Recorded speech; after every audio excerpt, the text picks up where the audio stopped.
Muitos Joe Bros têm seus próprios objetivos e acabam se encontrando e se unindo ao protagonista, quase sendo um clichê dentro da própria obra. Mas na saga de vingar a sua irmã, Jean-Pierre Polnareff é com certeza o Joe Bro mais icônico. Teorias bizarras de Jojo, Jean-Pierre Polnareff e o Tolo.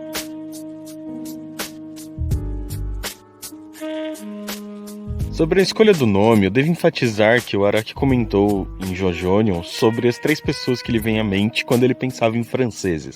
Alain Fabien Maurice Mercier Delon, também mais conhecido como Alain Delon, que foi um grande ator, assim como Jean-Paul Belmondo. E, claro, Michel Polnareff, um cantor que inclusive foi inspiração para o visual de um dos maiores vilões de One Piece, na minha opinião, Don Quixote, Dom Flamingo. E ele parece ter aceitado bem descobrir sobre os 2 personagens. Tirando essas inspirações, o Araki não atribuiu mais significados profundos ao nome do personagem. Pierre é um nome comum, vem do grego Petros e significa pedra. E Polnareff, o mais próximo de um significado que eu achei confiável, é vir de Pioniar, que seria serraria em ucraniano. Mas mesmo que o Araki não tenha feito de propósito, Jean é um nome que eu gostaria de discutir aqui. Pois Jean, na língua francesa, é um nome derivado de Jehan. E acredita-se que ele teve suas origens do hebraico, que significa o Senhor é gracioso ou graça do Senhor. E o equivalente italiano de Jean seria Giovanni, o masculino de Giovanna, que possui o significado mais próximo de graça de Deus. E curioso que Jean e Giovanni sejam ambos equivalentes a John. Ambos os personagens, mesmo que separados pelo tempo, acabam interligando as suas próprias aventuras bizarras uma na outra.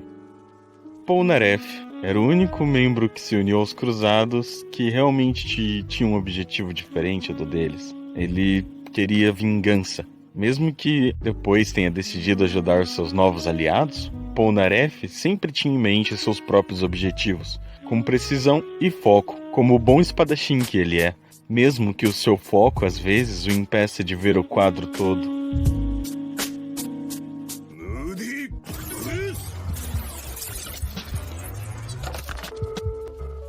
Um Muriblues rápido é que, pesquisando sobre grandes espadachins franceses, tentando entender porque o Araki escolheu aquela estante para o Polnareff, eu acabei conhecendo Joseph Bologne, ou Chevalier de Saint-Georges, um espadachim e compositor negro, filho de Anne Nanon, que foi escrava de seu pai, posteriormente proclamado nobre, George Bologne.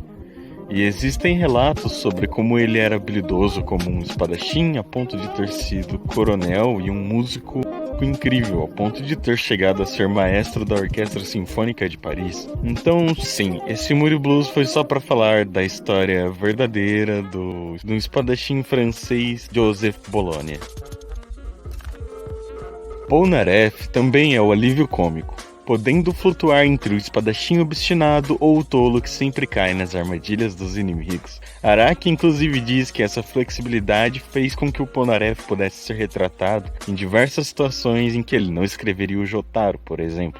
E que ele gostava muito de colocar o Polnareff em confrontos em que não sabia se o personagem deveria ou não sobreviver, o que particularmente lembra aquele símbolo do espadachim, herói, heroína, errante que existe em diversas histórias e em todo lugar. Mas essa flexibilidade como personagem foi trazendo mais e mais holofotes para ele, mesmo que o protagonista ainda fosse Jotaro. Pou tinha uma personalidade muito mais carismática e foi o cruzado que teve mais confrontos durante a parte 3, perdendo apenas para Jotaro, protagonista.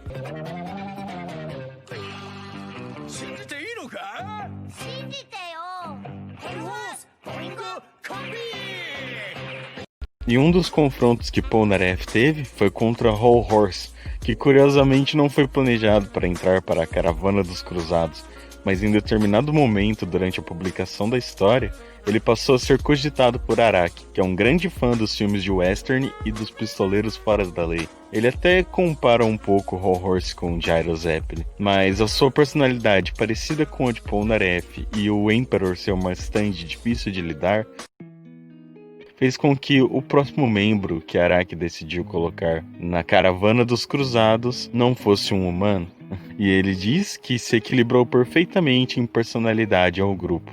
Ig e sua stand, The Fool.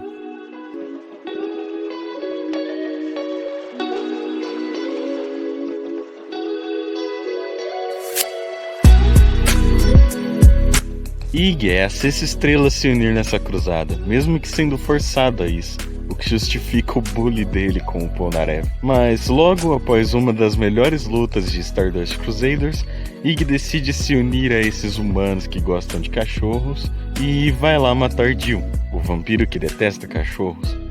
Simplesmente arrastaram ele do seu reino nas ruas. E ele sentia, em troca, uma diversão peculiar em humilhar os cruzados, em particular Polnareff. E acho que não foi à toa que o Araki estabeleceu esse relacionamento jocoso entre os dois. O tolo, a stand de Ig, é o número 0 quando contada no tarô. O tolo pode ser considerado um coringa. Inclusive a sua stand, que manipula a areia, pode imitar formas distintas. O tolo representa o início da jornada, a inocência, a liberdade e o potencial. Afinal, o tolo será moldado ao longo do caminho. Mas eu não acredito que em Stardust Crusaders, Ig assuma o papel da carta do tolo, mas sim representaria o companheiro animal que aparece em diversas artes do tolo, um cão que está lá para avisar o tolo sobre os perigos da jornada. E eu acredito que se tivesse de apontar um tolo, ele certamente seria o homem abaixo de Deus e acima do diabo. Pensem comigo, ele seria o tolo da carta e Ig, o cão, tentando alertá-lo e auxiliá-lo em sua jornada. A leitura invertida do tolo seria de fato você estar sendo um tolo, um negligente, quando a inocência se torna ignorância, as dificuldades de notar os perigos ao seu redor ou as repercussões de suas ações. E nesse caso, ele seria um aviso para que você mudasse seu rumo. E eu acho que isso combina muito com o Polnareff e tudo o que aconteceu com ele quando estava obcecado por sua vingança. E Ig, claro, após trollar muito Polnareff, assume a responsabilidade como usuário de stand de ajudá-los a derrotar Dio.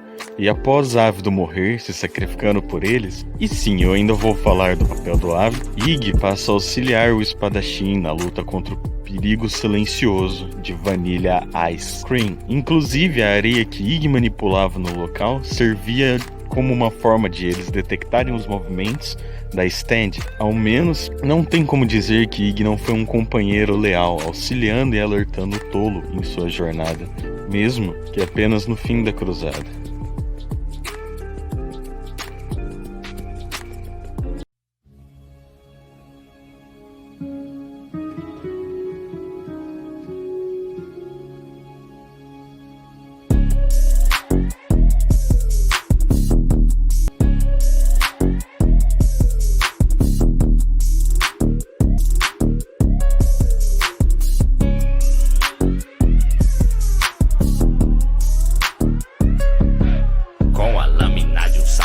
Vou te cortar.